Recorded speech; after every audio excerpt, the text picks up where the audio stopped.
Diqqat qiling, aholiga tezkor xabar. Assalomu alaykum, hurmatli tomoshabin. O'zgidromet markazi 9-dan 12 aprelgacha ob-havo prognozini e'lon qildi. Unga ko'ra, Qoraqalpog'iston Respublikasi hamda Xorazm viloyatida 9-dan 12 aprel kunlariga havo o'zgaruvchan bo'ladi. Ayrim joylarda yomg'ir yog'adi.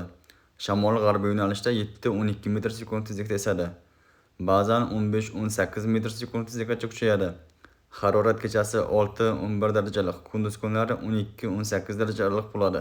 Buxoro va Navoiy viloyatlarida havo o'zgaruvchan bo'ladi. 9-10 aprel kunlari ayrim joylarda yomg'ir yog'adi. Shamol 7-12 metr sekund tezlikda esadi. Ayrim joylarda 15-18 metr sekund tezlikgacha kuchayadi. Harorat kechasi 5-10 darajalik, kunduz kunlari 13-20 darajalik. 11-12 aprel kunlari havo harorati biroz ko'tariladi. Samarqand, Jizzax va Sirdaryo viloyatlarida havo o'zgaruvchan bo'ladi. 9-11 aprel kunlarida ayrim hududlarda yomg'ir yog'adi, momaqaldiroq bo'ladi. Shamol 7-12 metr sekund tezlikda esadi. Momaqaldiroq vaqtida 15-20 metr sekund tezlikgacha kuchayadi. Harorat kechasi 6-10 darajalik, kunduz kunlari 11-12 daraja atrofida iliq bo'ladi.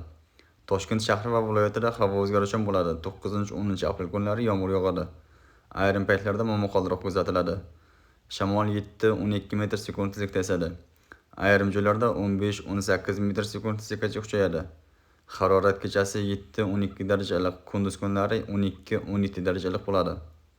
Qashqadaryo va Surxondaryo viloyatlarida 9-12 aprel kunlarigacha havo o'zgaruvchan bo'ladi, yomg'ir yog'adi. Tog'oldi hududlarda momaqaldiroq kuzatiladi. Shamol 7-12 metr sekund tezlikda esadi. Ayrim joylarda 15-18 metr sekund tezlikgacha kuchayadi.